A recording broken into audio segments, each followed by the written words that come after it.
Good morning, or good afternoon, sorry. Tanisha, I will be, I'm gonna go get my cup of coffee and I will be back, I promise, before 1. Okay, no problem.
Hi, Molly.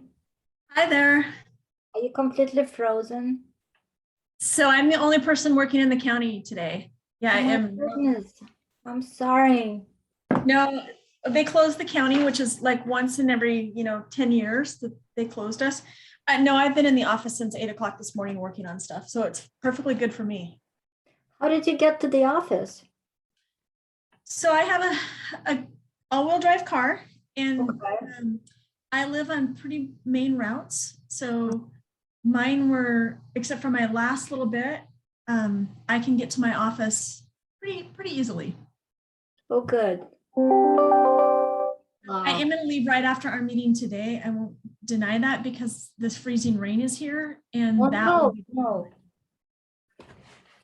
Well, I don't want to jinx it, but maybe we will be done before yeah. the scheduled adjourn time. So it is 1 o'clock for the committee members and especially our new ones. I tend to start on time and tend to end on time and be really respectful of people's commitment to our committee because, like Anya said at our last Youth Development Council, we are a very busy committee that meets once a month. So Tanisha, will you do roll call for me?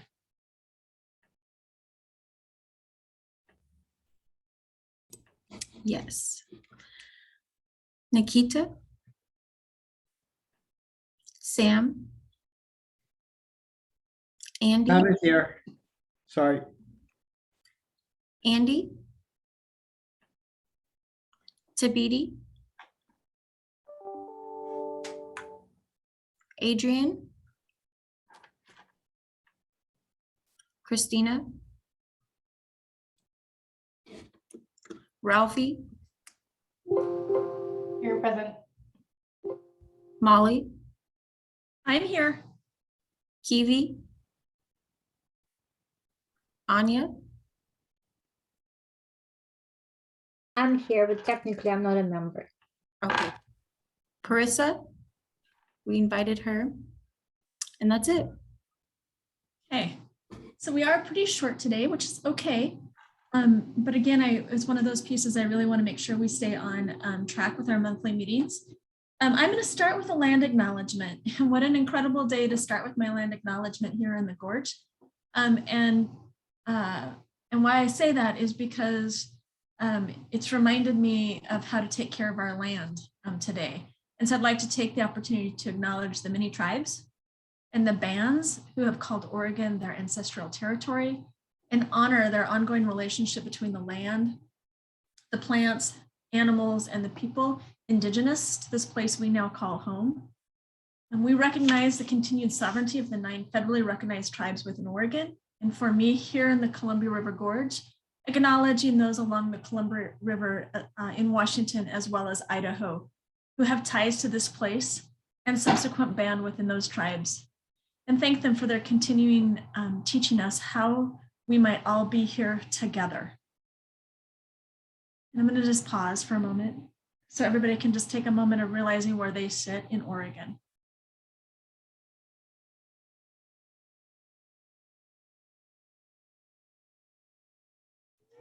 Okay, great. And now, Anya, I'm going to turn it over. We do have a pretty short agenda today, but also a tight agenda, knowing that many people are probably not on here today because they have weather challenges. Welcome, Brian. I see you joined us. Technical assistance, take it away, Anya. Thank you, Molly. Good afternoon, everyone. Thank you for joining us. This is going to be a very quick update. You may recall that we've provided technical assistance to juvenile detention facilities staff with the help of Basic Rights Oregon, using a federal grant award that Oregon received for PREA. And the training and technical assistance were successful to the point that we got a request to continue technical assistance and a follow-up training for detention staff and juvenile justice professional field. So Brian is here. So Brian and I made a commitment at the last Juvenile Directors Association meeting that we will continue support of this technical assistance, and we will dedicate some of the juvenile justice system improvement funding that we have available from fiscal year 18 formula grant award. So where we're at this point is I'm expecting a more detailed request from the detention managers and Joe Ferguson, who is leading this work for the Juvenile Department Directors Association.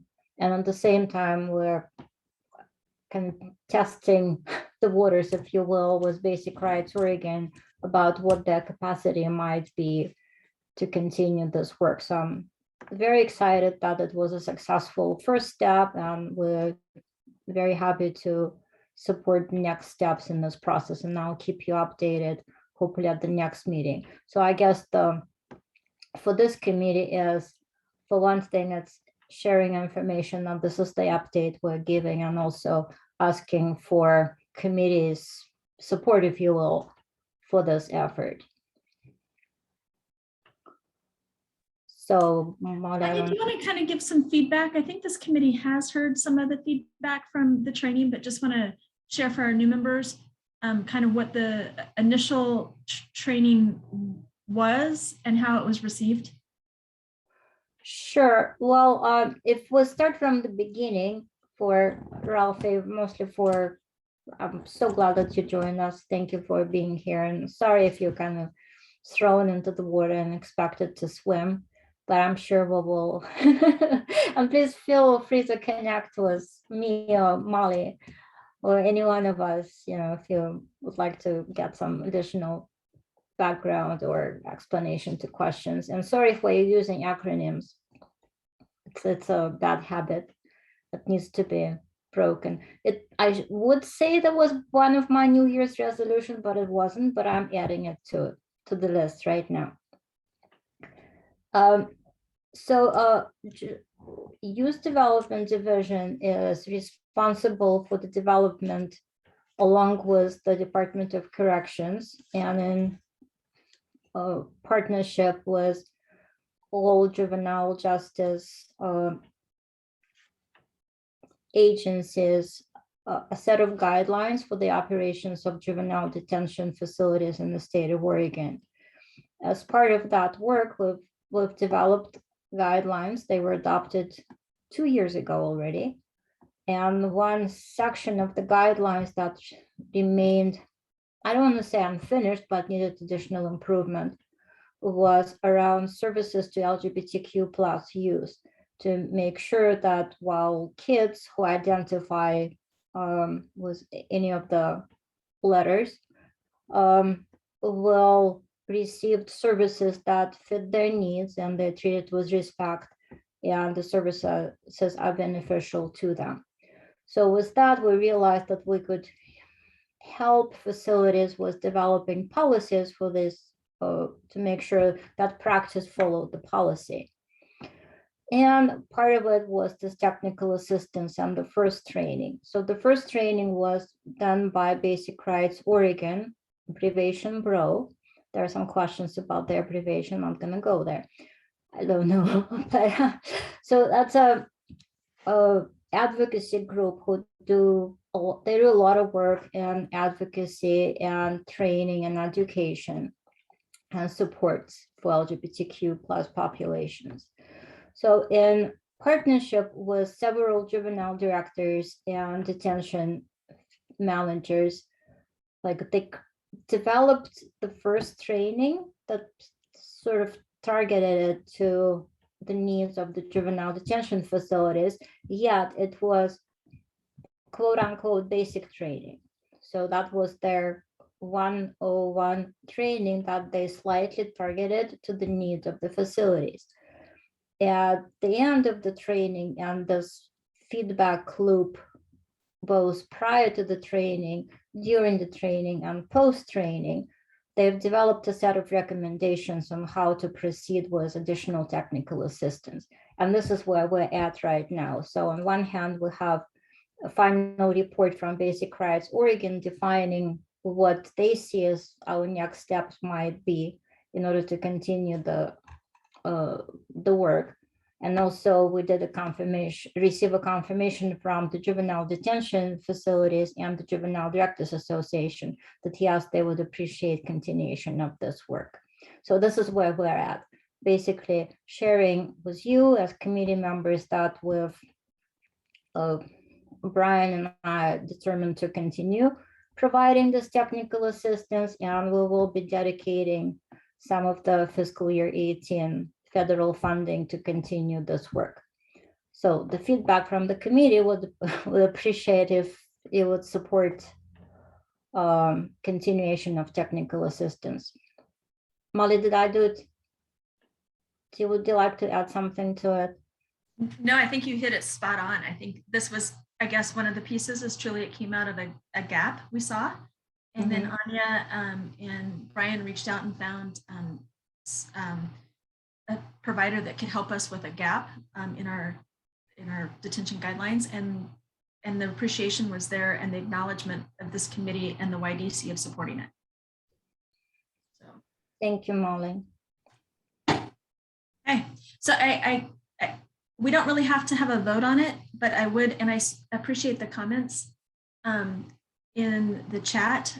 Are there any other kind of from the committee members thoughts or questions or updates they want to add or ask about this particular topic?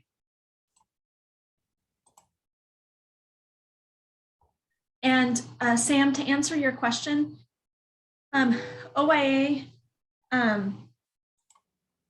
was not on the original training. They have some internal training that they are able to do. It's not that we are, I think, excluding them.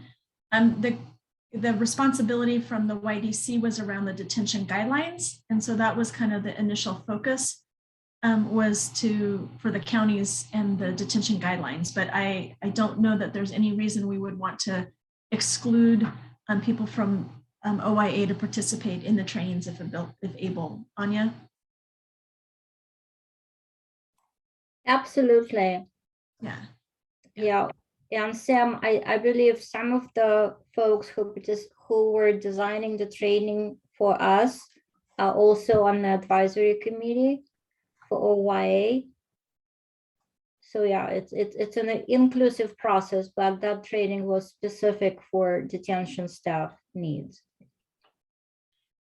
Which at some point, when Lindsay and Anya at a future meeting, we talk about compliance and monitoring, I think it's a great segue because PREA, the Prison Rape Elimination Act, is an area for us in Oregon to kind of work around with the Oregon Youth Authority as far as ratios of staff to youth at our correctional facilities. We are technically in violation of our PREA compliance.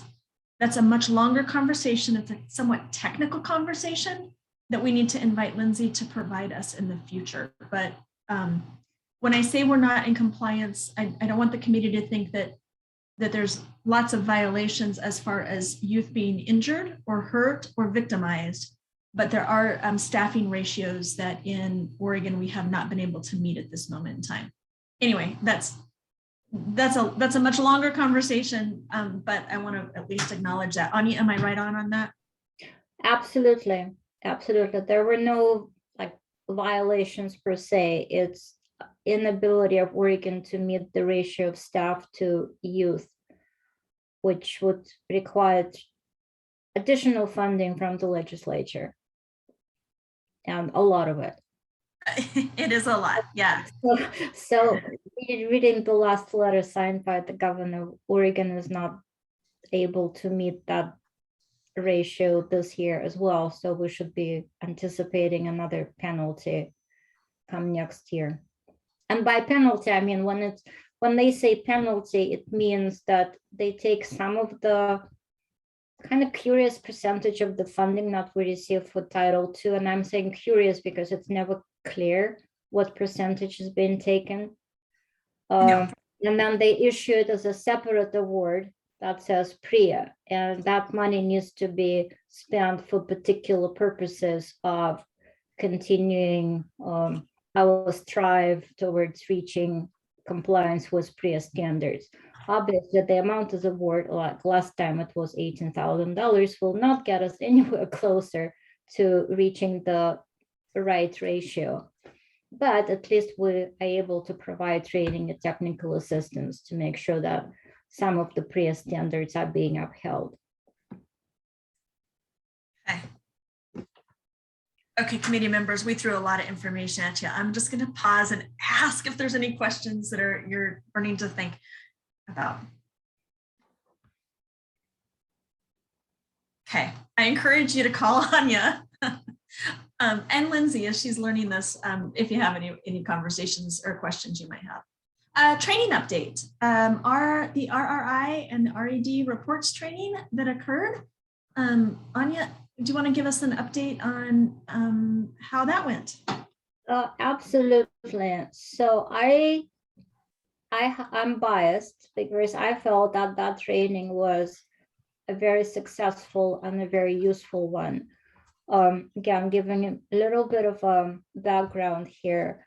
Oregon is, to my knowledge, Oregon is the only state that has an automated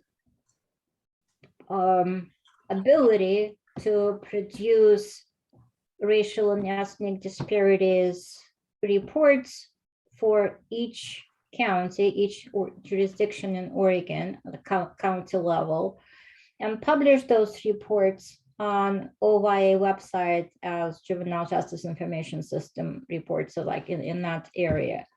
Now, what those reports do, they calculate disproportionalities in the juvenile justice system specific to an individual jurisdiction.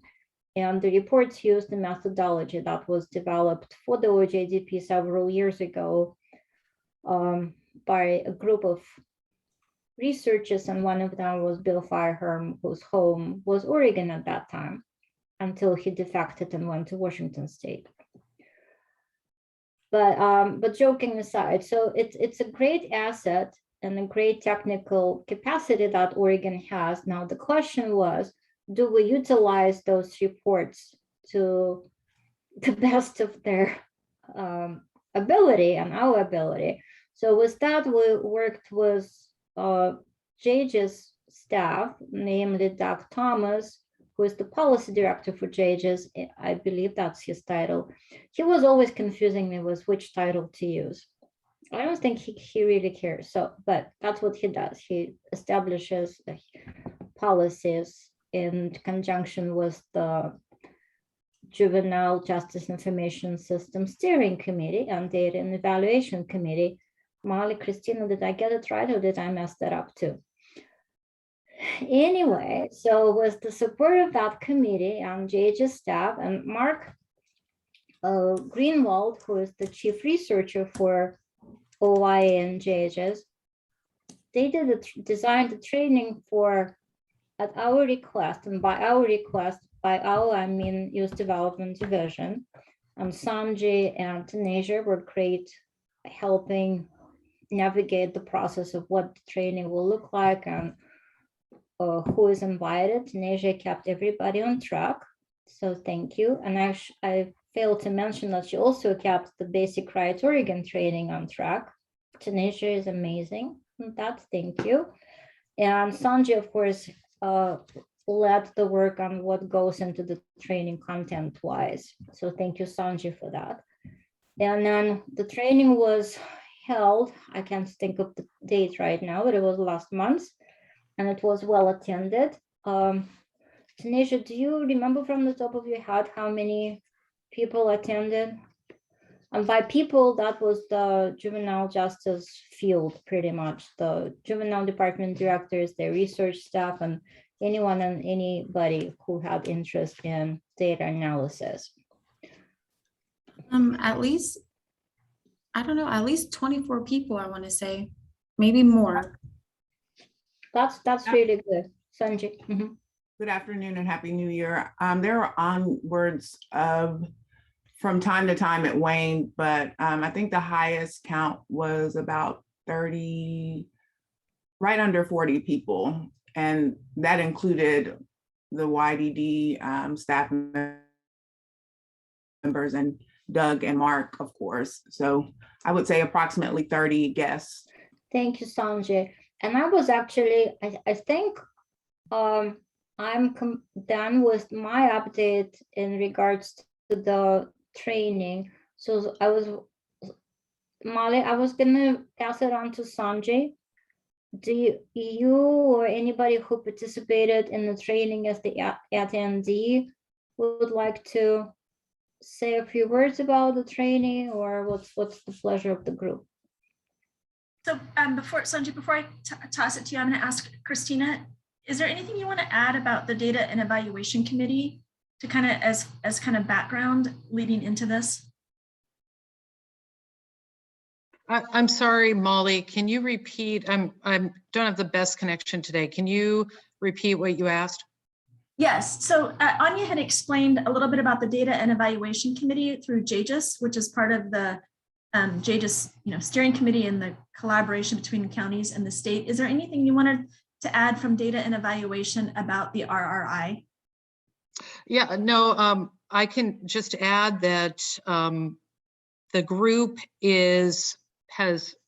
this is the group that created the published report that's on the website, but it's continuing to fine tune that report and make sure that it's accurate. Over the years, we have found these very strange little nuances that have contributed to, I don't want to say inaccurate, that's too strong of a word, but including things that possibly shouldn't have been included. Let me just give an example, including the RRI is supposed to be about the disparities in the juvenile justice system. So referring in our world to really delinquency referrals. And so an example of what this group discovered was that when the report was originally built many years ago by the great folks at JJIS who built the report, runaway referrals were inadvertently included in the data that was feeding the report. So for example, this group figured that out, helped work to make sure that that was changed, and we weren't having information that was skewing a report one way or another. So they're continuing to do that, looking at this. We're having a pretty robust conversation about how to capture different racial and ethnic groups in Oregon with the limitations and the challenges and the barriers that we have at this moment in time, because as you know, Molly, we're going through the JJIS modernization project, which has put some limitations on, frankly, this is a technical term, messing with the database. So, so anyway, the group is trying to figure out what can we work on and do to help ensure accuracy and make sure that we are paying attention to various concerns that are being raised in the community and with the departments and OYA folks across the state. This isn't completely on point because I know this is talking about race and ethnicity, but it's related and it often comes up in the discussions in this group, talking about how do we capture and report on the gender diversity of the young people that we're serving in the system, because we really do not have a good mechanism in our state, or frankly, in most places or most disciplines, to be able to do that in a respectful and hopefully accurate way. So that's another piece of this that comes up that intersects a lot when we're talking about the racial and ethnic disparities work. So I just wanted to add that because that's also something that's being discussed and worked on. Great, thank you, Christina. And you came across great. So your connection at least able to share with us. And I just, again, for new people, knowing that there's a committee behind this that's really talking, and they also meet monthly and really talk about how we capture data. And you'll hear Jay just used a lot. And it is just kind of like this little diamond that Oregon has to be able to capture data. So now, Sonji, I'm going to toss it to you to kind of take it from the actual talking about the training that happened in December. Thanks, Molly. Good afternoon, everyone. Again, Happy New Year. I hope that your holiday season was meaningful and safe, and you found a way to enjoy the snow if it was pleasurable to you and not too much of a nuance or nuisance. And also that your transition into the new year is full of hope for better and brighter days in 2022.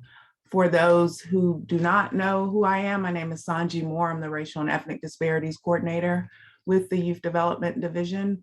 And I would just like to thank everyone, Anya, Tanasia, Brian, our YDD team, for your support as we put together the Relative Rate Index, specifically Racial and Ethnic Disparity Report training with JJUS.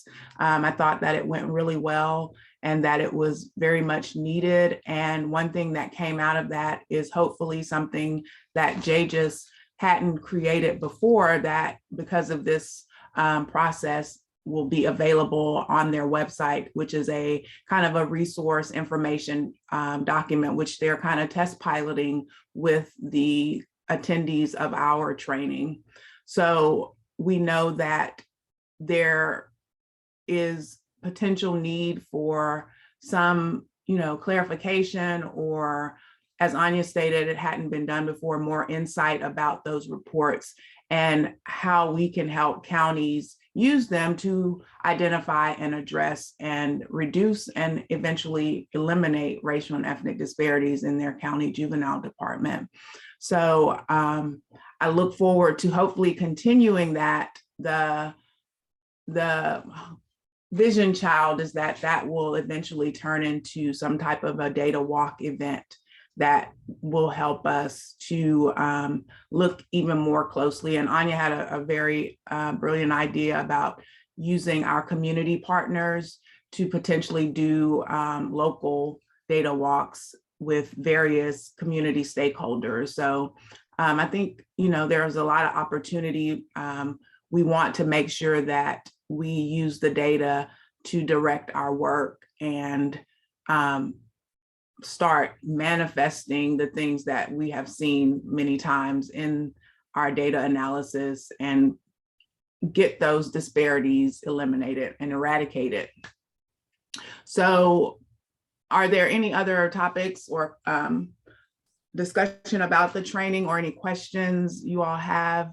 The training will be available hopefully soon, the recording of it. And that's another thing that will be a standing resource, is that for those who weren't able to attend, or for anyone who needs a refresher about just the kind of ABCs and 1, 2, 3s of those reports, they may be able to go back and access the recording. And again, that primer document that hopefully JJUS will find is a great resource that they can add to the website as well. Any questions or discussion about the training? Sanjay, did you have any, I had some feedback, but did you have any feedback from some of the participants? I haven't heard any yet. I know because a lot of the communication was coming from Tanasia,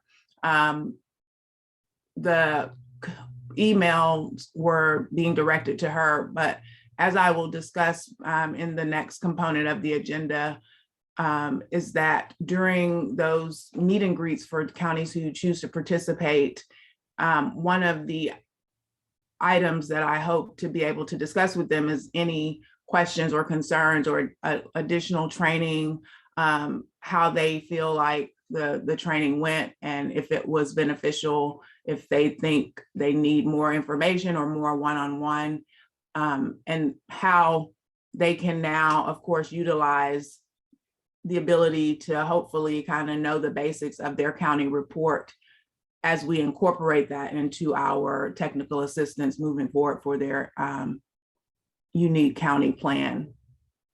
So I haven't heard any feedback yet, but I do hope to get specific feedback from the counties that will be participating in the meet and greet.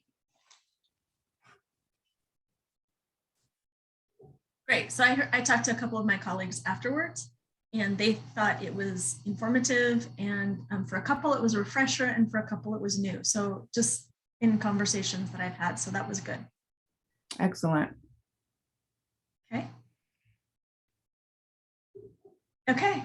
And so any of the committee members that choose to want to review the training, it will be available on our website. Is that correct, Sanjay? Or I know, I believe it's also going to be available on OJDDAs, but.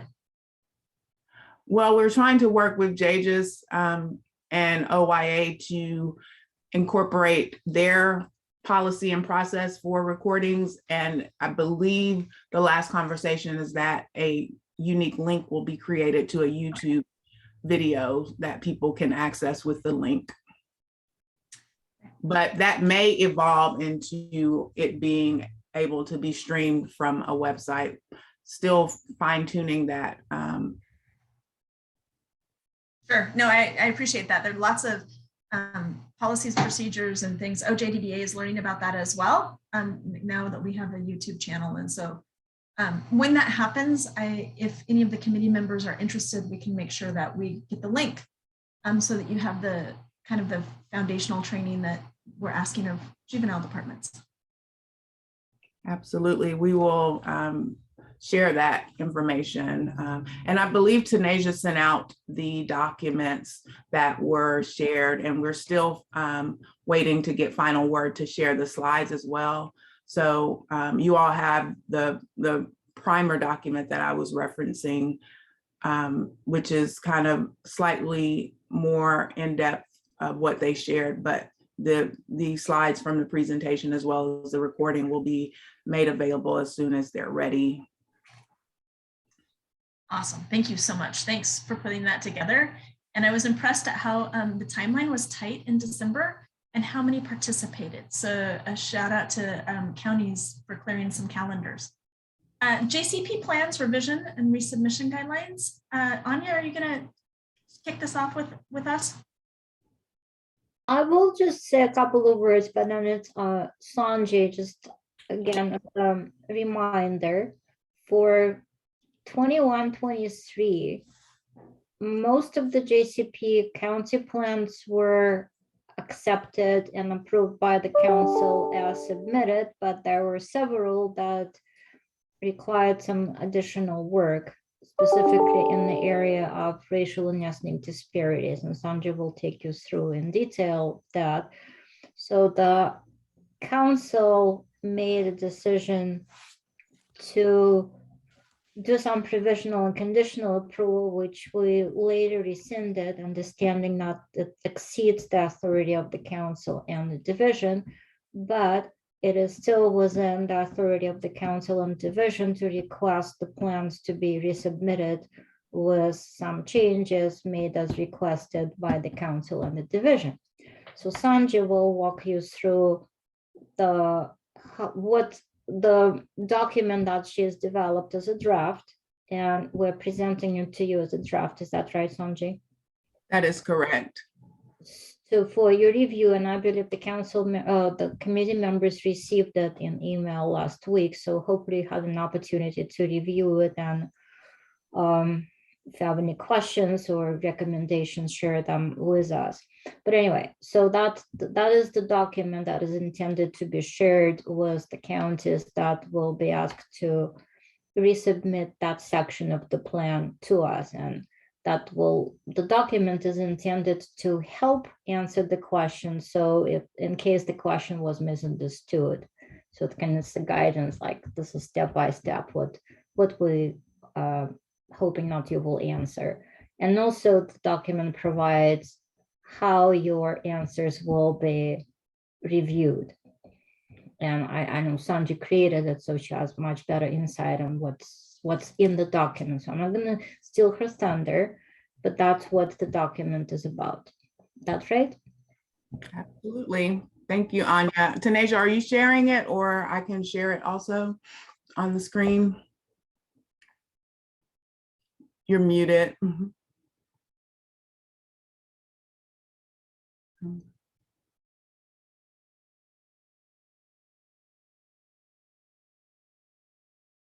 you see it?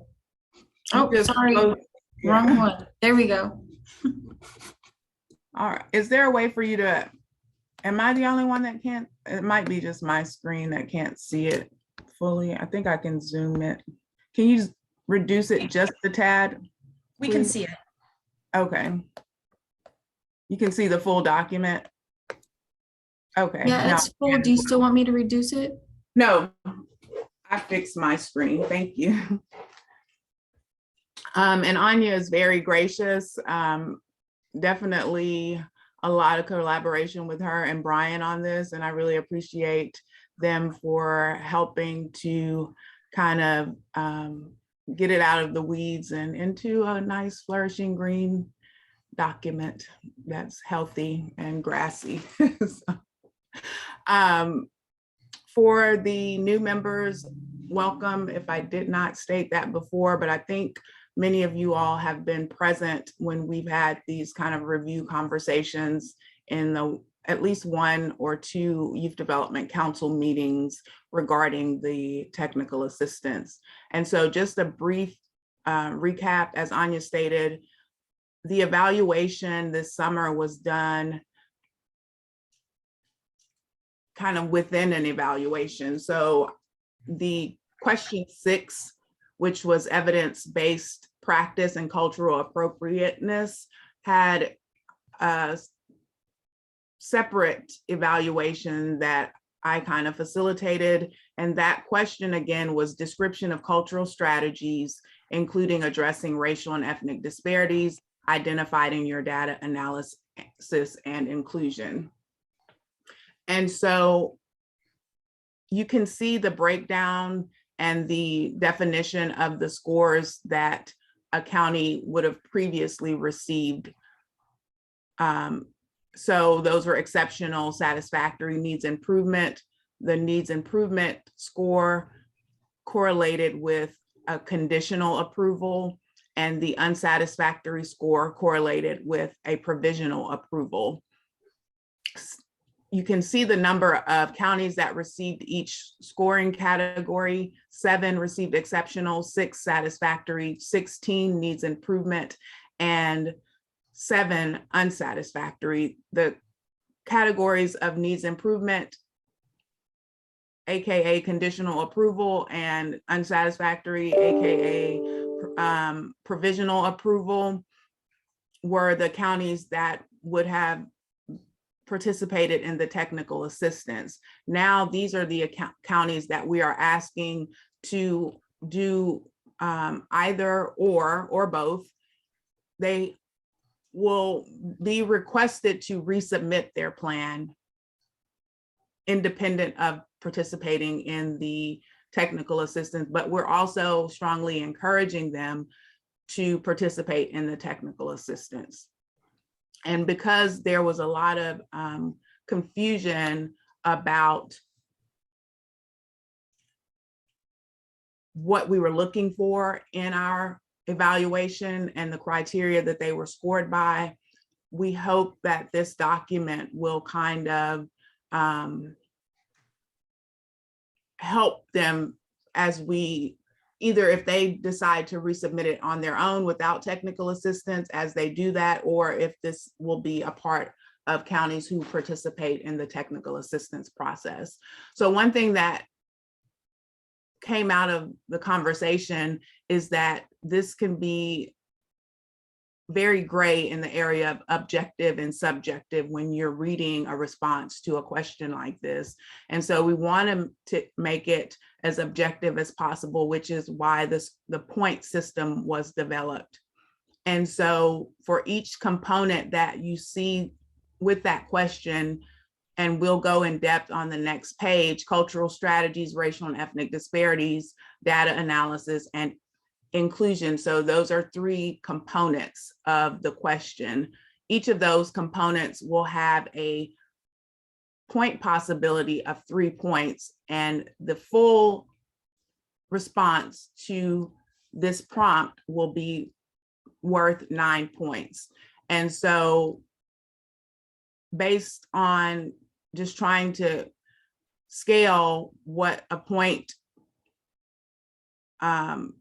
recipient would receive back to our original scoring system, this is what we came up with.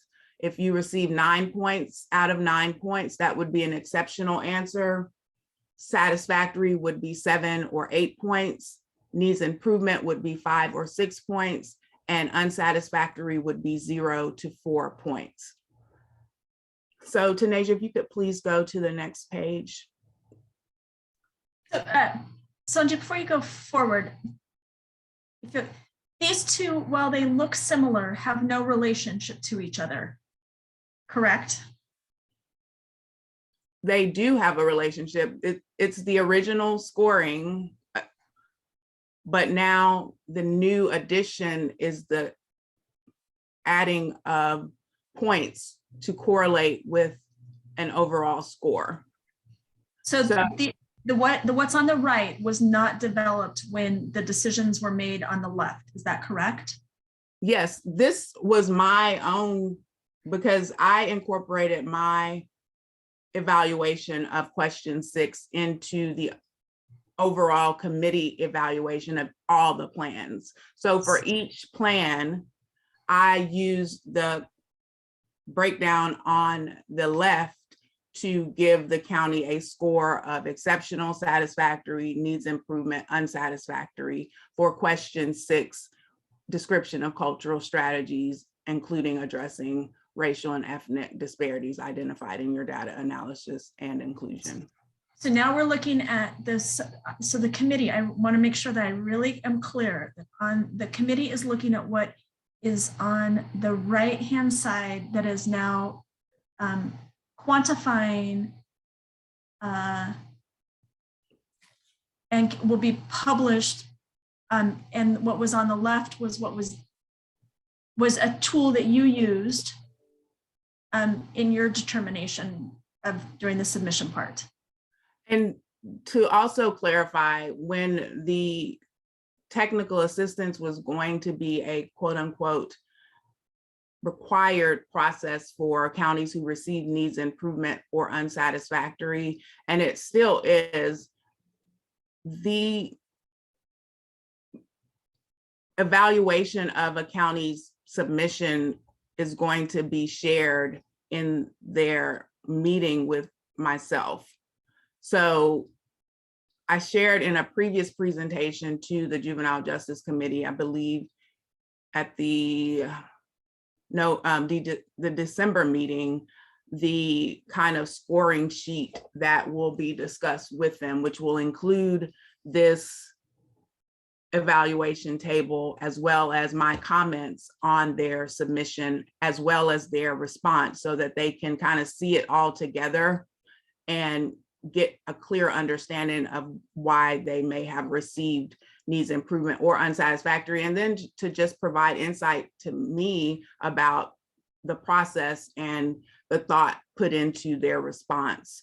So the evaluation breakdown is still the same, but in order to try to, since we are providing clear guidance about what we're looking for, and also to make it, again, objective, because each one of these components will be worth 3 points. And now that we're telling the counties what each component could potentially look like as a response, it will be easier to justify a score of exceptional or satisfactory or needs improvement or unsatisfactory.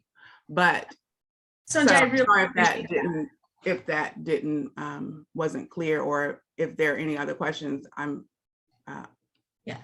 available to answer. Thank you. That helps so much. I think the clarity is the key piece here for everybody to understand what's moving forward. Are there any, does the committee have any other questions before we switch to the next slide? Okay, Sonji, go ahead and go on. Thank you for letting me just make sure I'm super clear. Page 2, please. Thank you. So as I was stating before, the question is broken down into 3 components. Again, identifying and analyzing racial and ethnic disparities in local data, describing cultural strategies, and explain how you achieve an inclusive environment, inclusive of race, ethnicity, language, gender, sexual orientation, geography, etc.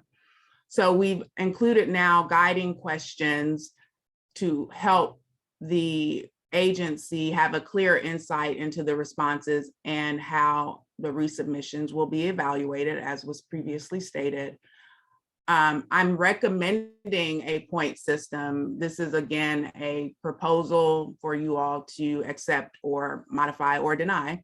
But again, I explained a little bit of why, to help make sure it's very objective, and when a updated evaluation is received, it will be clear about how that score was derived. Again, that updated evaluation will determine a cumulative score totaling a maximum of 9 points, and that will correspond with the point system just shared with you on the first page of this, and the table that was on the right. And we're also going to be including resources in addition to this resubmission criteria as well.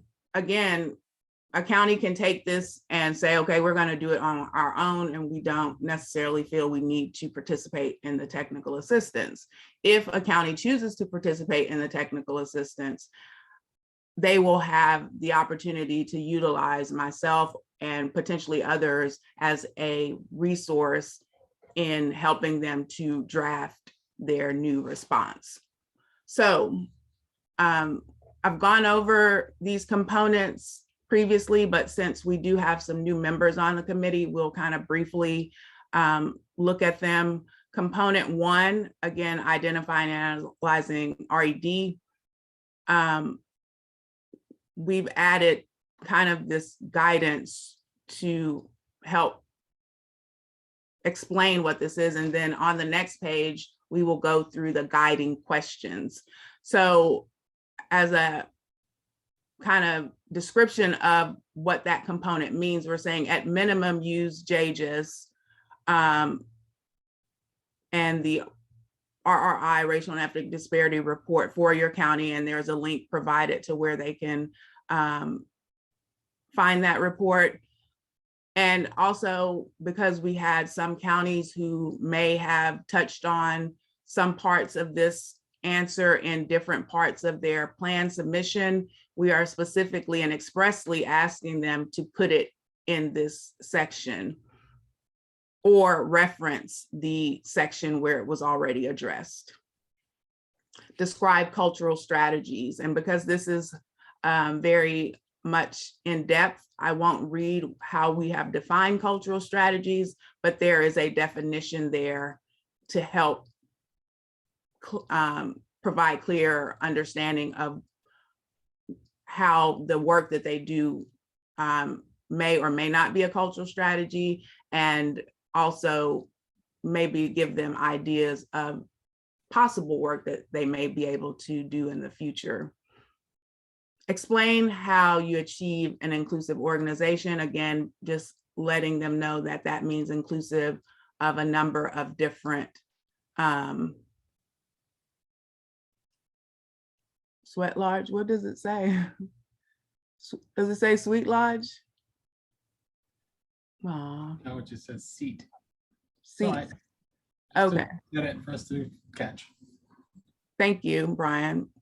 And sorry, my email is busy here. So inclusive of race, ethnicity, language, gender, sexual orientation, geography. Next, any questions or feedback about this page before we move on?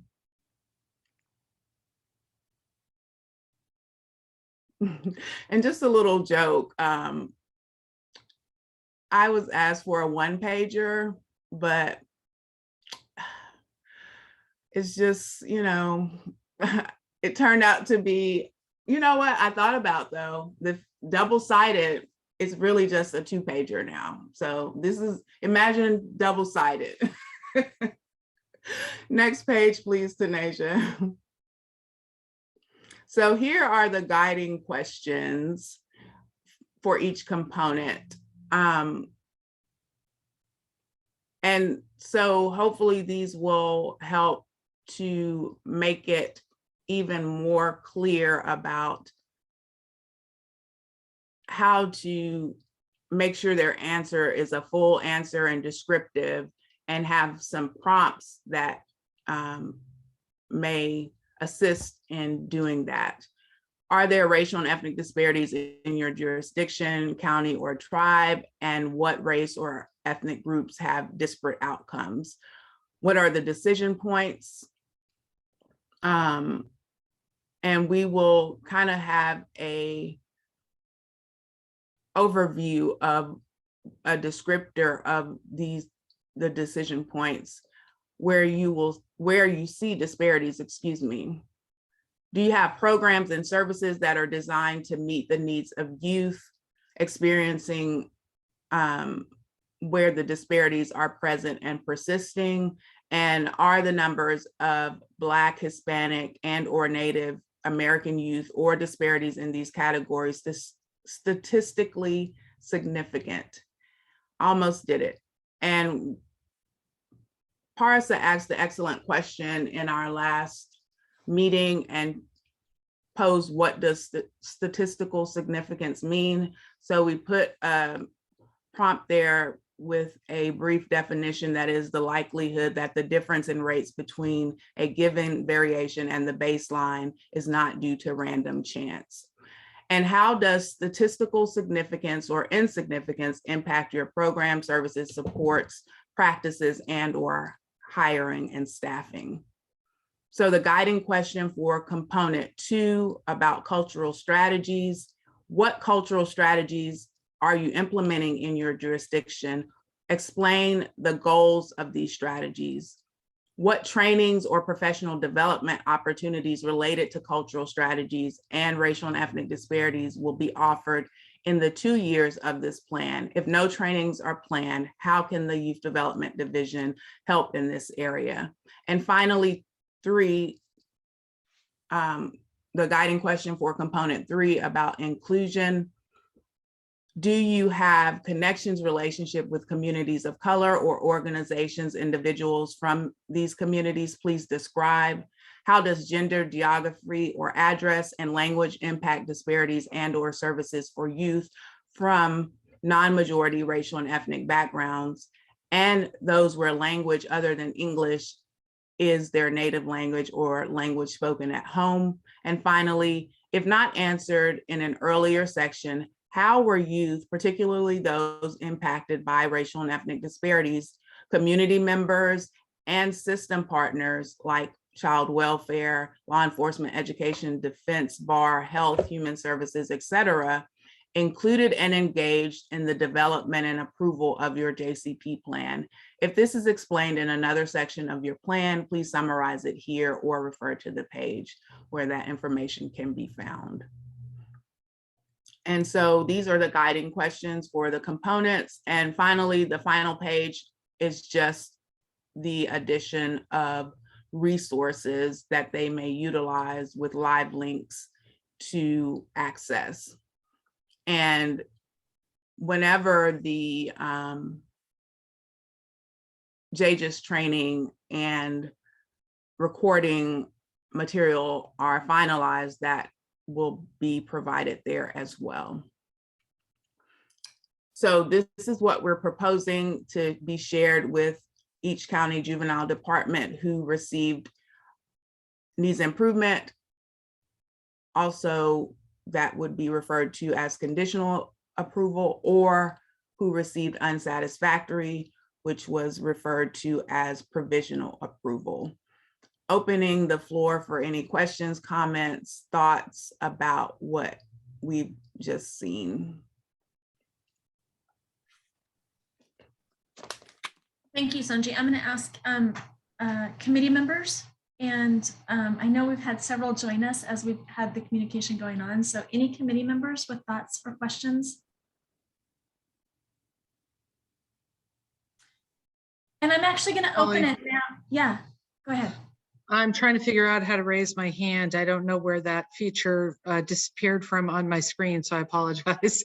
Maybe it's just the new year. I want to say that I feel that this is a very, very helpful document. I think taking the time to spell out those guiding questions, I think is really a massive benefit to this process. And I think it will really provide the guidance to the counties to be able to understand, okay, what is it that we need to address and make sure that we are discussing in our plans, not just because it's a check the box, I have to turn this into a state agency, but because these are really important conversations to be having at the county level when we're working with the folks that are impacted, the folks that are trying to also help address disparities in our communities. I just really want to compliment everybody who worked on this. This is, I think, really strong. I have one small comment about some language, but I don't want to get into wordsmithing. So that's all I'll say for now.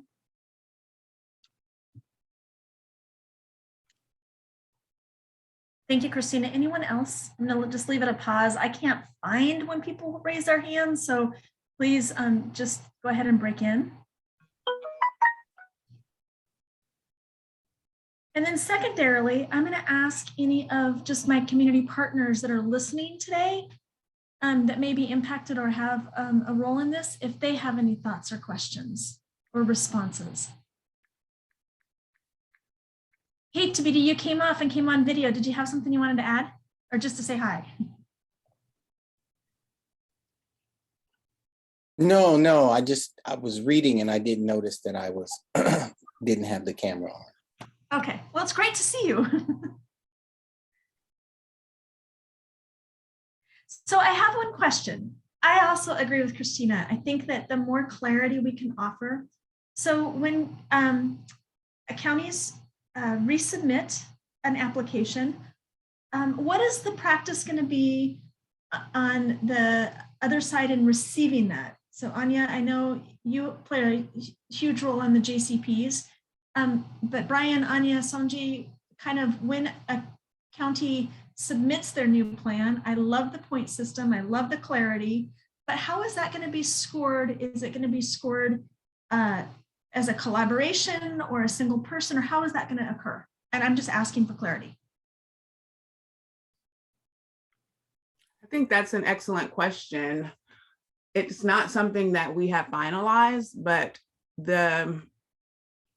I feel to potentially make sure that the process is equitable and fair and just, possibly a subcommittee of people, each scoring the resubmission with the same criteria, so that it won't be just my evaluation that, you know, is the determining factor, even though it's just one small portion of the of the plan. And, you know, the overall plan was scored as a collective. You know, I was just asked to make sure that the question regarding racial and ethnic disparities, I provided feedback on. And so this originally was just my feedback on reviewing those questions, and it kind of grew after the group discussion. So I think because the original plans were scored as a collective, the resubmissions should be scored as a collective also. I agree with Sanjay. I think it needs to be a combination, not unlike we did with the original plans review, but be a lot more specific. Maybe even, I don't know, create some kind of score. Well, we already have a scoring matrix. So I think step number one is, Tanisha, do you mind going back to the first page of the 4-pager? So by the way, I will take responsibility for the document growing from 1 page to 4. I asked Sanjay to make it bigger so I can read it, because if it were, when it was the original 1 page, the font was so minuscule that there was absolutely no way. So it's my fault. It grew because of my visual challenges. Anyway, so I was gonna say, thank you, Tanisha. So we have a rubric, we have a scoring rubric. So what we could do, we could, and this is probably a question to the group. Does the whole committee want to be involved in the review and scoring process? Will it be a subgroup of the committee? So that's an open-ended question. But it certainly needs to be more than just Sanjay alone. Second question would be, and I know Sanjay, you have a plan for, you know, the timeline for the technical assistance, and you may want to say a couple of words about that. But now, would it make, and again, this is an open-ended question, I don't have an answer for it, it's a consultation. Should we consider setting a due date by which we will be expecting the plans to be resubmitted? Because then it will help us sort of get on schedule with the review and feedback, because what might be challenging if we start receiving submissions in a chaotic sort of motion. Like we'll get 4 plans resubmitted in January and then another 15, I'm making it up. So that's the second thing. So who will be involved in the review? And then we will develop the review once we know. Should we set a due date? And Sanjay, you may have it already done, just share it with us. And I think those are the 2 questions, but I absolutely agree that we need to be very clear about how the review process will be held. And I think, Sanjay, when you communicate with counties offering the technical assistance, that would be a place to say, and this is, you know, that's part of the process. Yes, absolutely. And I think the first thing that we will determine is who wants to just resubmit their plan out and not receive technical assistance, or who wants to participate in the technical assistance process. Pivot from either. Another question is, there are separate resubmission timelines for people who participate in technical assistance versus just choose to resubmit their plan, because the technical assistance process is going to go over the course of at least 2 to 3 months. So those are things for consideration as well. Hope to know who will be participating or who will be only resubmitting by next week. Sam, I see your hand up, so I'm gonna go. I was gonna acknowledge him, Molly. I didn't know if you had anything. No, I was going to acknowledge Sam too. Thanks. And then I have a question afterwards, but Sam, please. And in speaking to Anya's suggestion about who to review and so forth, I think when people are selected or volunteer to review, perhaps a session prior on the rubrics, calibration to train them on, to give honor to the work that was done by the counties. So it's like, it shouldn't be where, okay, Sam, you're a reviewer, here's the metrics, review it, give us a score. Perhaps like something like this is what we're looking for, and so forth and so forth, that kind of stuff. Yeah, I appreciate that, Sam. I think really, truly. So I want to talk a little bit about the technical assistance versus resubmission, because I'm envisioning that part of a resubmission may be engaging with technical assistance, and that might be part of the JCP plan, especially if there is a community piece to it. So I want to just hold a pin in that. And then timelines. We're 6 months into this biennium. So now I'm going to talk from a county perspective. Being 6 months into the biennium, and knowing that this committee meets on a monthly basis, and knowing that counties have been a little bit constructively criticizing myself and our team about not being really responsive timeliness to them. Can we, or my suggestion would be, as soon as we're able to communicate with the counties, giving 30 days to respond, but as they come in, I'm not waiting till the very end to do that, and having it as a rolling agenda item on the next 3 committee meetings that we have, so that we can roll through them, give each one of them the thought we need to give it, or the recommendation from the subcommittee that's looking at it, and kind of being really yes and at every point. So my first question, Sanji, is do you see that there would be a reason that a county, even if they chose to resubmit, could not continue to then access technical assistance? And then my second is getting the communication out to the counties sooner than later, and at least giving them 30 days to get it in, and then using the next 3 meetings as a standing agenda item to get them all finished. Those are my 3 thoughts. Okay, so the 30 days, I think that that's, for me, somewhat short to do the whole plan over. I guess they're just resubmitting question 6. So in that sense, it may be adequate time frame. Again, and for the comment or question about, resubmission and then still accessing technical assistance, I feel like that was the whole, kind of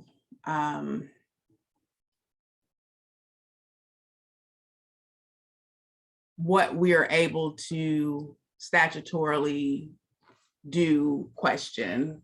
So my thing is, we went through a lot of changes in order to say that they don't necessarily have to participate in technical assistance. But to me, that seems like it's going back to doing both, resubmitting and doing technical assistance.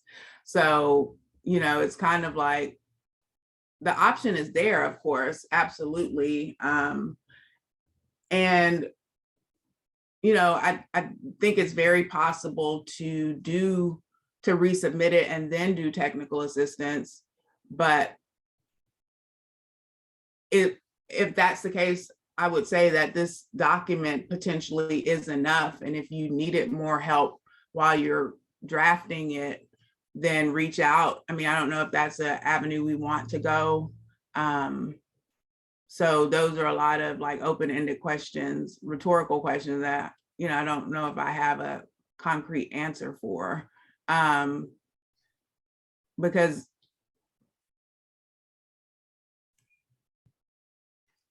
I think we need to decide if for either group, quote unquote, resubmission or path technical assistance, what the the expectation is, sorry, I'm kind of having some brain lapses there. Forgive me. So just trying to understand, like, because potentially, you know, I'm just envisioning County X saying, okay, I have what I need to do this, and I choose to just complete this with a resubmitted response in 30 days. And that's it, and that's okay. Or County Y saying, I want to accept technical assistance as a part of that process, knowing that at some point during the technical assistance, my new draft response or my new resubmitted response is a result of this process. So I guess, should we encourage counties to take 30 days to resubmit and then technical assistance? I don't know, that's somewhat conflicting to me. Also, so I think that the piece is that, and maybe you're right, I think asking how many are just going to resubmit and how many are going to want technical assistance may be kind of a yes or no question and kind of guide. I appreciate Anya's comment that we don't want them all at one time. But I also really think that this is a super opportunity, similar to our experience with Basic Rights of Oregon, they may resubmit, but on their ongoing journey, they might want to tap into technical assistance as we provide it across the biennium around RRI and racial and ethnic disparities, just because we have really good trainings that we want them to participate in. So I don't want to exclude anybody from being kind of coming along the journey with us. So I kind of want to figure out how to do both and it really is. So it might be just a question to the counties. Do you feel like you have enough that you're going to just do a resubmission, and they may have participated in your training at OJDDA, they may have participated in the RRI training, they may have done work. I can tell you that of all of the counties, this hasn't been something that they've just stopped on over the last 6 months. They've been having conversations and working on it. So they may feel like they have enough, but some counties may say, we've done those things, and yet before we resubmit, we'd really like to have a meet and greet. And I want to honor both of those, because it really is around doing the best for youth and reducing disparities across the way. So I know I'm probably being kind of confusing for you, but I really am trying to think about and so Anya, I'm going to come back to you, because this isn't your first go around with grants. How best is it that the counties can respond, and timelines? Because I just want, I haven't been through, in my role as the chair of this, really haven't been through a JCP planning process. Chief Teague was the last chair. So what makes sense from your perspective? So thank you, Molly. So this is an unprecedented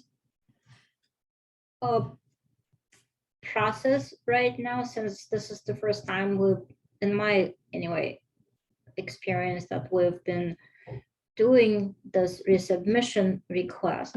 But when I raised my hand, and probably reminded yourself to not raise your hand until you thought your answer through completely. But so I will be thinking it through as I speak, and please bear with me. And again, note to self, never do it again. So what I was trying to reconcile in my head was several things. One, we do have this fairly, I would say, detailed guidance to how to answer the question. So the first thing from the committee will be, before we adjourn today, is that good enough? Can we send this document out to counties saying, well, this is what we asking you to do, and this will help you in answering question 6. So that's one. Second, once they receive it, and Sanjay, I know you have a timeline for technical assistance, and correct me if I'm wrong. I believe that this email, that the communication to the counties will go as soon as possible, hopefully within today or tomorrow, once this document is approved. And then you will be asking them to meet and greet with you, and that was gonna take place in January, this month, correct? And maybe some of it in February. Yes, So, Tanisha, whenever you have the opportunity, and Anya, you can speak, keeps talking. Tanisha, will you stop sharing your screen, please, so that I can share while Anya is talking? Thank you. sure. So, so with that, and then I'm also thinking of, so that's one thing. So Sanjay has a timeline that we've discussed several times at this committee meeting and other places. So that's happening.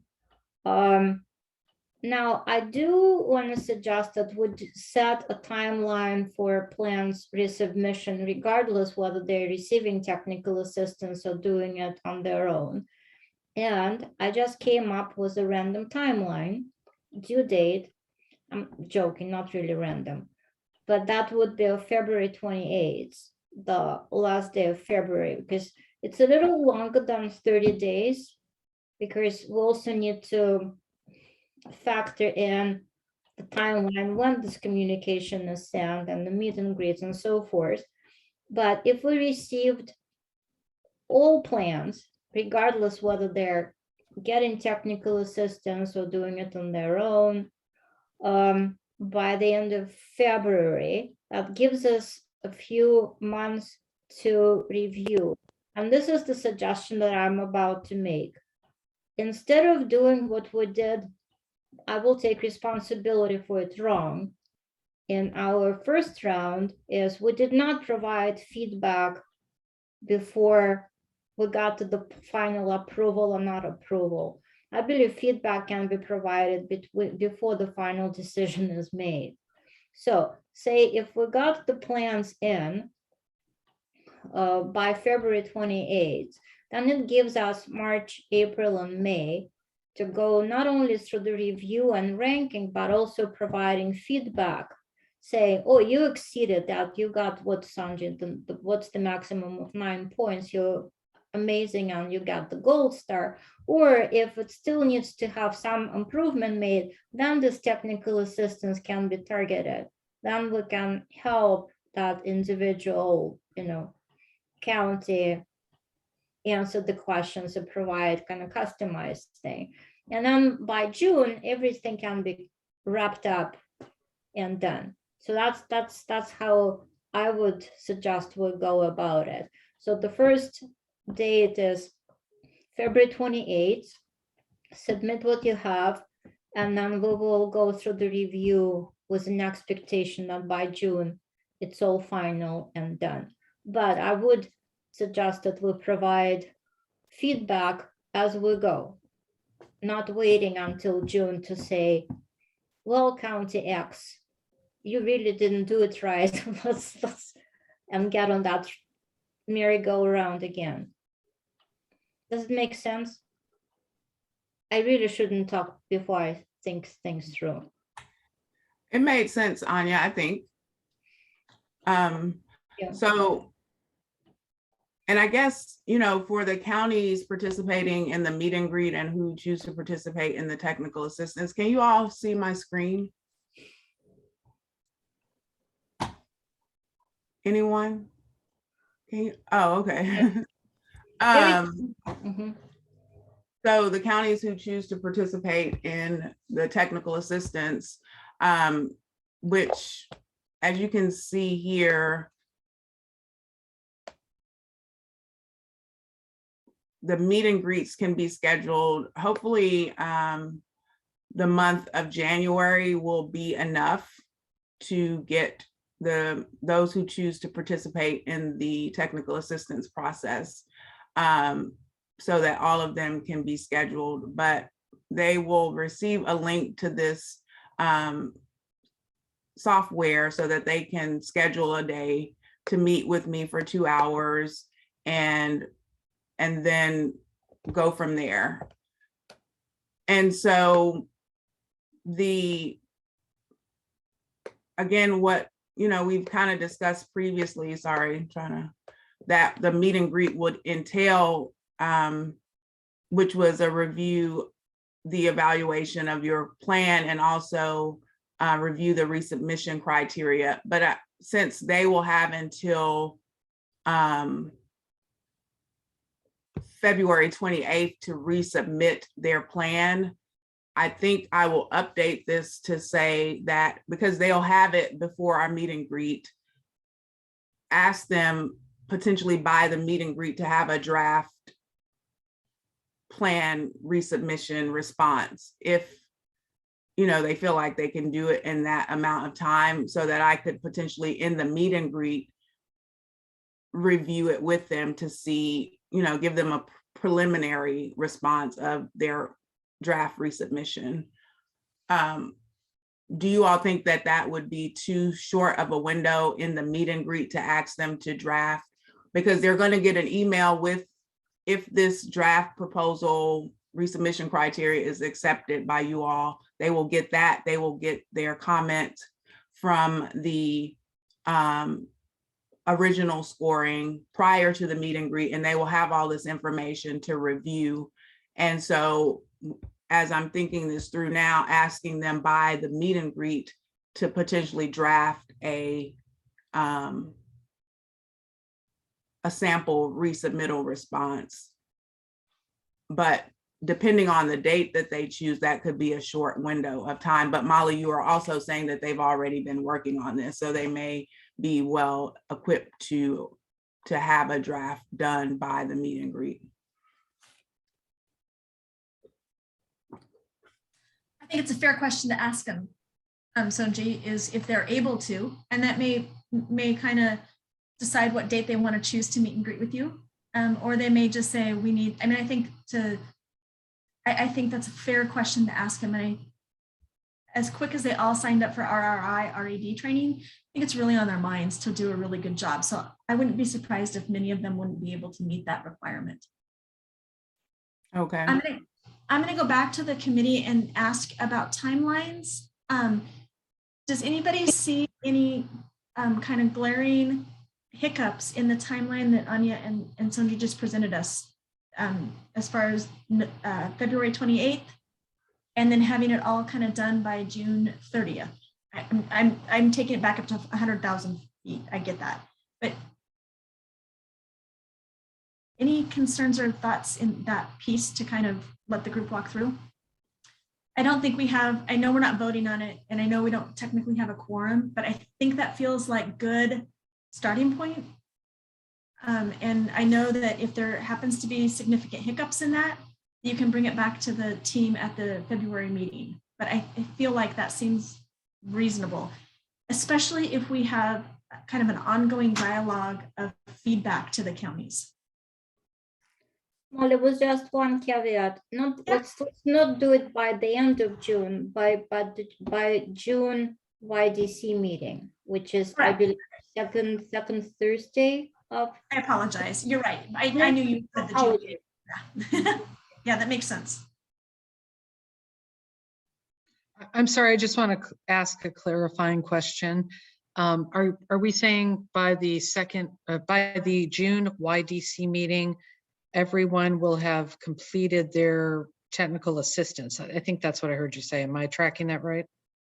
Not necessarily technical assistance, but they will have their plan submitted and gotten feedback from us and help them get to the finish line by June YDC meeting. So we don't have anybody who is left with an unapproved plan anymore. Right. I think it's great to come up with that, really a timeline for people to work with. But to quote one of my favorite authors, Brene Brown, I think clear is kind. I would be a bigger fan of coming up with a specific date, like, May 31st, if it doesn't fall on a Saturday or Sunday, because I really feel for the staff. You guys are, and gals are always scrambling to, we're getting you stuff and you're trying to get it packaged and put together and synthesized to be able to share with this large group of folks. So I don't know. That's the only very small change I would advocate for. That I think it would be better to say, you know, mentally, hey, this has to be done by the end of May. As a juvenile director, that's kind of the way my brain works, you know. So anyway, that's just me. Other people might work differently. End of May works for me. And Christina, you're right on point, because we need to have it by then, because we have a Juvenile Justice Committee the first Monday of June. And this committee needs to be able to have that conversation before it goes to the full YDC. So I think truly, Right. I'm hopeful we'll have it done before then, but I think you're right. Clear as kind. Hard date is the last Friday in May. Yeah. So for clarification, is that May 31st for their resubmission deadline or for responses back to them with feedback? This is the timeline to complete the process. So their resubmission timeline is by February 28th. And then it gives us almost 3 months for review and feedback, constructive feedback if needed, so they can revise the resubmission and get it to the point of excellence by the Okay. end of May. Got you. Right, and I wasn't trying to be prescriptive with a specific date. What I was really trying to convey is making this manageable and reasonable for everybody involved, and especially the YDC staff. This is a big lift for all of you, the having to review and have that exchange and conversation, and this collaborative spirit that is really pervasive in this rewrite that I've seen. So I just wanted to make sure that everybody had the time that they needed, that it wasn't just one-sided. Thank you, Christine. You're welcome. Okay, now I'm going to hold space for committee members. Again, if you have any, it's been a lot of information. Welcome to your first meeting of the Juvenile Justice Committee, and this is how we roll all the time. But want to touch base and see if there are any kind of lingering comments, because I'm going to move on.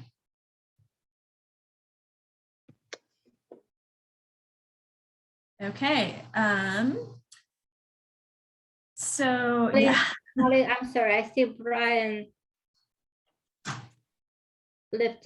has his hand up.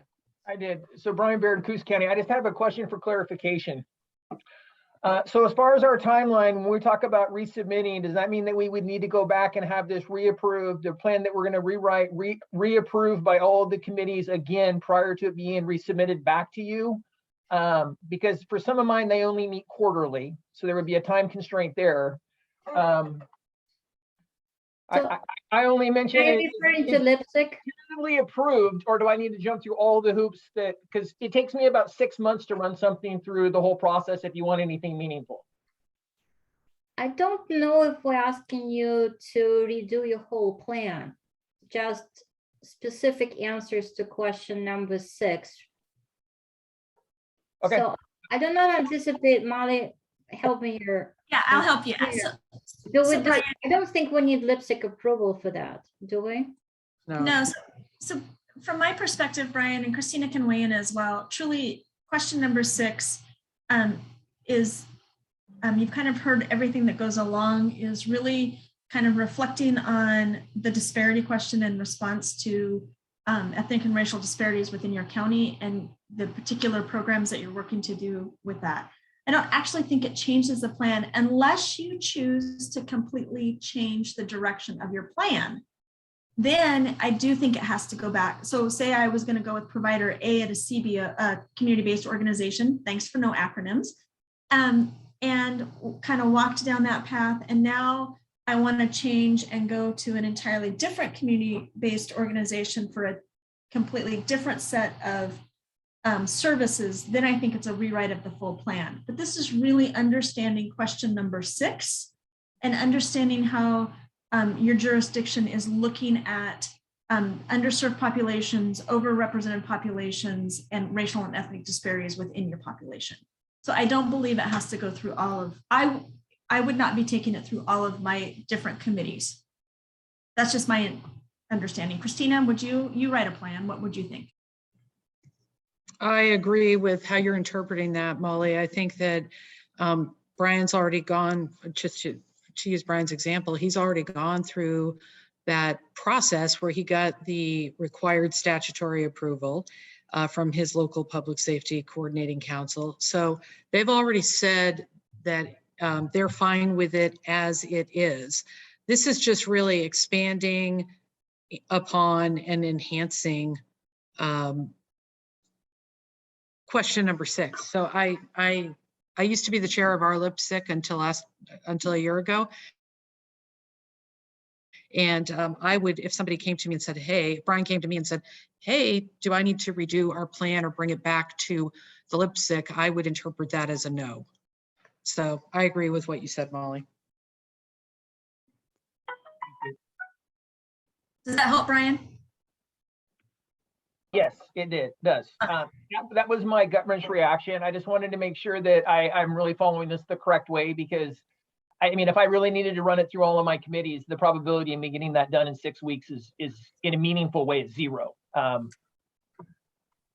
mean, I think I turned this in like March 28th of last year, the first time I turned this in. So it's been whatever that is, 10 months since my lip sync has looked at this initial plan, when I think that's when we all had to have them turn in, is March 28th of last year. So just putting that out there.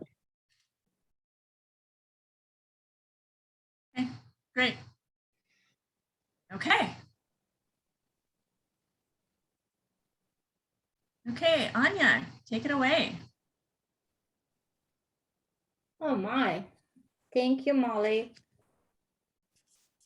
But just to be clear, so the committee is in support of the timelines and the document as presented to you today.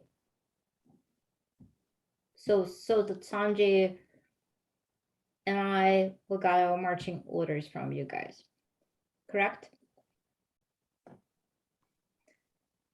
Molly's nodding. That is what I heard. So yes, there hasn't been any, I haven't heard anything against that at this point. So let's just have a pause to say if there's any last pieces. Yeah, speak your mind now, because that communication is going out. Okay. Christina, I don't know if you wanted to like send your recommended edits by email or some other manner to share your thoughts that you mentioned. Oh, sure. Yes.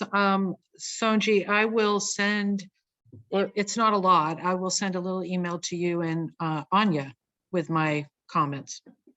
Okay, perfect. Thank you. You're welcome.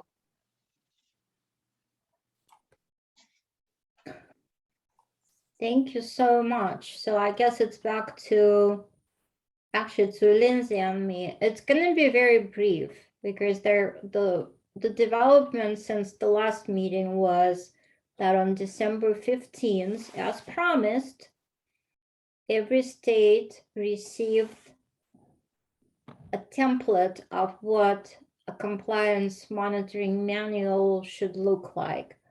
For those of you new to this discussion, Oregon receives Title II formula grant funding from the Office of Juvenile Justice and Delinquency Prevention.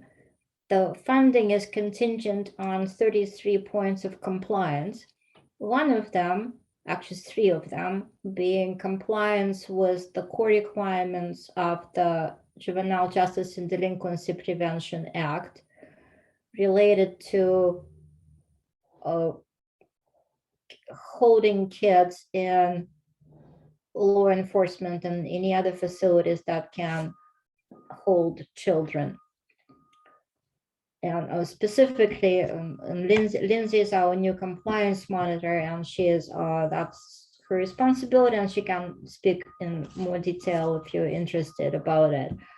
But what was interesting this year for fiscal year 21, not a single state in the union or for that matter, none of the 6 territories received fiscal year 21 funding because we were kind of all found out of compliance, if you will, without real feedback to an individual state or territory, because presumably our compliance monitoring manuals that we have to submit annually were not up to standard.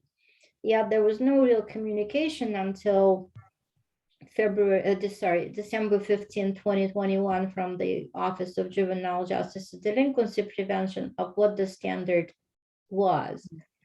So now we got this document to see how our Oregon manual compares to what is the gold standard supposed to look like.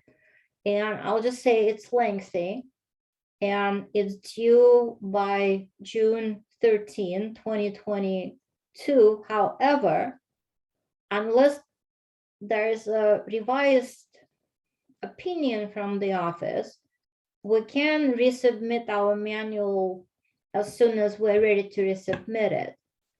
And then our funding will be contingent on the OJDP's approval of the manual.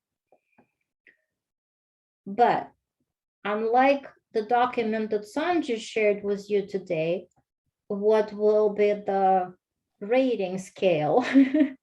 That kind of rating scale has not been shared with us. So what we don't know is what we know now, what questions to answer, but we don't know how our answers will be reviewed and rated. So that's still an unanswered part here. And it's a serious conversation not a lot of states are having. And being on board of Coalition for Juvenile Justice, I know that is a serious concern to a lot of states, especially those whose funding comes only from the federal office, because believe me or not, Oregon is one of the few states that actually funds juvenile justice with general fund.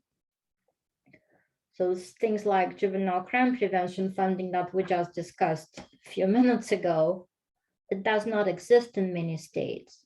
So for folks not getting their fiscal year 21 funding in means that people are not going to be employed. So, and services are not being provided. So it's a serious matter, and it came unexpectedly and almost cried. I probably shouldn't say it on the recorded meeting. I almost cried at the beginning of our meeting today, because as we started the meeting, I got an email from, well, a generic email from the OJJDP saying, giving a list of programs that they just funded, totaling to $101 million. And all these things were funded except for the funds that go to the states to support their local juvenile justice systems. So on that note, the only reason I said it is because it's super important. So Lindsay, and I'll let you speak. And I think, so Lindsay and I will be spending some quality time together, just reviewing our manual, what we submitted. And by we was Ryan Shantz was our compliance monitor at that time.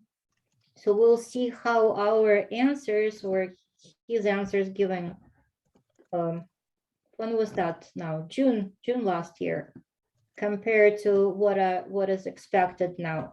My hope is that they're not that different, but we'll see. We'll keep you posted. So we will have an update on that at the next Juvenile Justice Committee meeting. But meanwhile, so as we're reviewing the manual and what needs to be changed or capped or revised or added or extracted from it, I don't know, honestly. At this point, Lindsay is still maintaining our compliance with the act, and that involves receiving some information from local juvenile facilities and law enforcement facilities and some other things. So Lindsay, are you on? Somehow my screen is doing something. I don't see everybody. I'm here, yeah. there you are. So Lindsay, would you like to say, to add to what I just shared? Yeah, I'm excited to sit down with you and go through the manual. I am confident in what Ryan left behind, though. I don't think that there will be a lot of major changes because he did do a really good guideline from what I've seen. So I'm looking forward to getting that done and taken care of with Anya. And then as far as FY21 declaration forms, I need at least 85% come February when I report to OJJDP. And from what all I've gotten so far since the beginning of October, it looks like I only need 15 facilities more in order to hit that 85% goal. Of course, I'll try to get more than that, but for now, this month, I'm going to be working on getting a hold of more facilities for more data.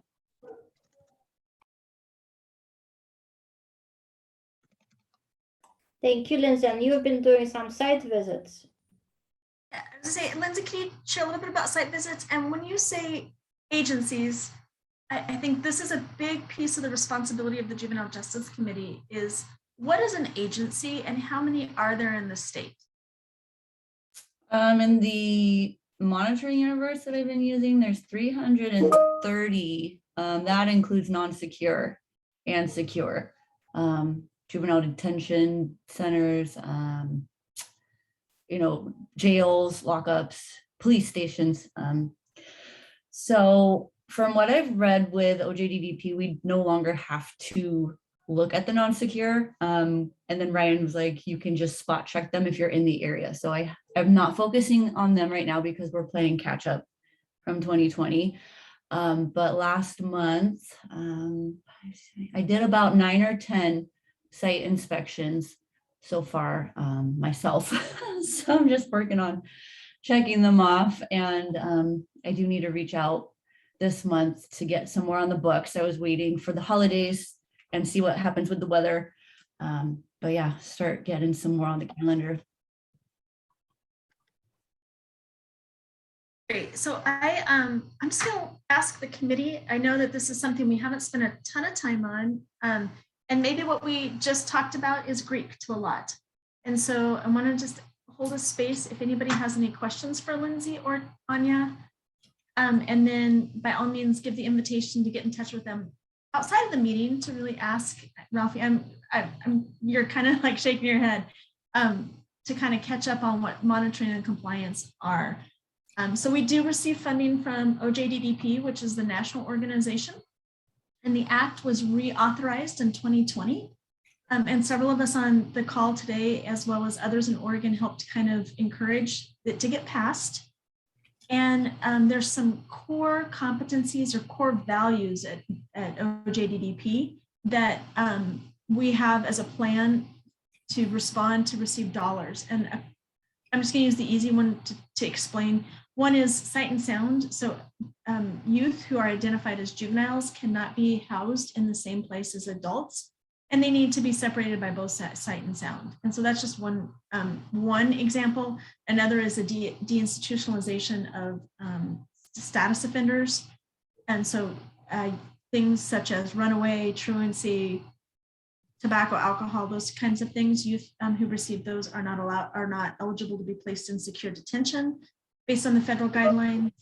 So those are kind of what we're talking about. So just kind of the big broad picture. And I have to admit, I know that Anya and I had a quick conversation, and while it was super scary that we have to do this resubmission, I believe that Oregon has done a really nice job. And while it feels like a huge lift, and it is a huge lift, listening to the monthly calls, we are farther ahead than many states. So I'm glad I'm not in a couple other states that are having to lift this up. So good job to Anya, as well as to Sonji, as well as to Ryan before he left. So thanks, Anya, for taking some time to just kind of go over that. Well, absolutely. Thank you, Molly. Thank you, Lindsay. Thank you, everyone, for listening. And again, if you ever have any specific questions, so you want to know more about this work, you know where to reach us. And I think that's it for now as far as the OJDP update. Hey.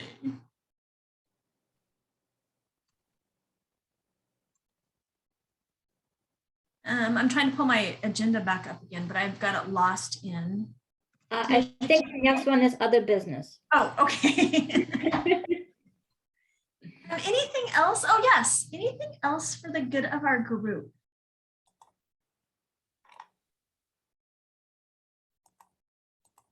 Hey, Molly, this is Brian. I have one thing. Yes, please, Brian. And I guess I don't know if I'm technically a committee member, but regardless, one of the things that we want to do with the committees, and as I've heard this meeting kind of go through the agenda, is to put on paper, I think I said this at the last YDC meeting, so this shouldn't be a surprise, but to kind of put on paper what the committee's kind of purpose and focus / goals are, which I see Rafi shaking her head, which could be helpful in then giving something to our new council members as they think about committees, give to new committee members. Remember that we can recruit committee members who are not members of the council to committees. So this is not a criticism of the committee. And Rafi, I see again, I appreciate the sort of the acknowledgement that could be a helpful thing. And maybe Anya, Molly, somebody correct me if I'm wrong, maybe this exists, from a couple of years back and we just need to update it. I don't know.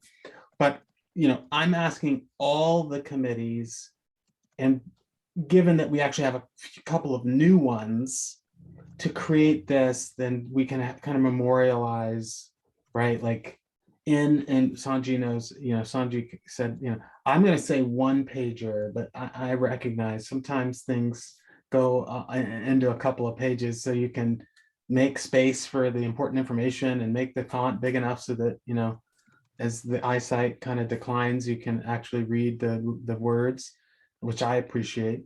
So long story short, for, maybe as your February meeting comes around, I'd love and ask you to put on your agenda, and Anya, Molly, we can get into the details on timeline. Like, is it something that staff draft and then, and bring it to you, Molly, as chair, and then you bring it back to the committee to as a draft to think about and reflect on, in February. I don't know the exact timeline, and I don't think we need to necessarily figure out the details right here and now. But, in the next, a month or two, I'm going to want to ensure that all our committees have this, kind of statement of purpose, and we'll come up with a template, et cetera, et cetera. So we're not going to make this too hard for you, but I'll say this to end. This committee does have this pretty broad and statutorily, in some ways, defined mandate, for lack of a better word, or at least just purview. Let's call it purview. It's probably not a mandate. And so this is particularly important for, I think, this committee to put on paper all these pieces, the JCP plans, the 30-day detention, like,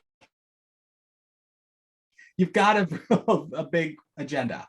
And I appreciate all the time that all the folks who are assembled put into this work, and want to acknowledge too, as we have new people come into the fold, having this as a tool, I think, will be helpful.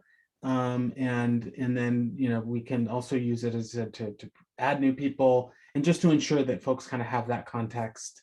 Not that we wouldn't provide that context verbally as well, because it's one thing to put things on paper, but it's also helpful to have the explanation, which this group has done such a good job of doing in this meeting. So that's my other business. Just want to make sure that's on the radar.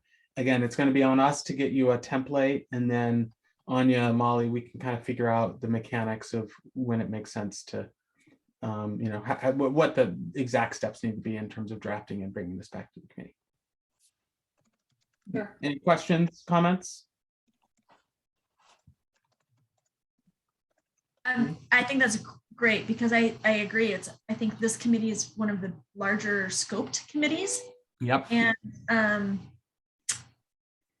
and writing it all down might scare people away from joining our committee, but it also might be able to find passion. And so have people really excited about joining the committee. So as soon as we get a template, Brian, I think that would be really helpful for us to kind of walk through the different components, local, state, and federal. And federal, you're right. The Title II stuff, the compliance monitor, you're right. And keeping it, 30,000 foot, whatever. It doesn't, we don't need all the nitty gritty, but yeah. Thanks, Molly. Thanks for the time. Happy New Year, everybody. Great meeting. That's it Okay, for I'm me. gonna let everyone else just last space of last 15 seconds. Anyone is able to come off mute and just share if there's anything they want to, and I'll kind of just leave a space open.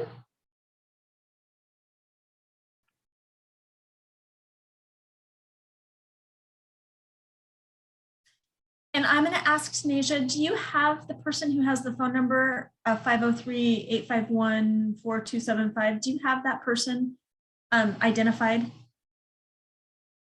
You're shaking your head no. No, I don't. Sorry, I had technical difficulties. I don't. The person on the phone, if you could let us know who you are, that would be fabulous.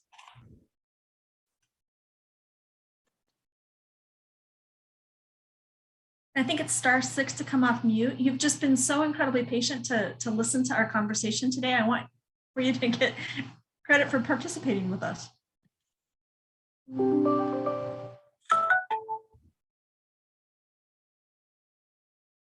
I can do some investigating later on. We can call them later and say, hey, how about joining us? I really want to just thank everybody, staff, amazing work on the holiday session or season to come forward and have a prepared meeting today. Sanjay having a really nice document for us to take a look at. I really appreciate that. And as we kind of go through the gorge today, and as we leave the conversation, my wish is for everybody to be safe and warm and have an amazing beginning to the new year. I should have asked if there were any resolutions. We could have put them in the chat, but no. And 10 minutes of your life back. Thanks, guys. Thank you, everyone. Thank you, everyone. Happy New Year. Happy New Year. Hey, Sam. Hi, everyone. Be safe. You too.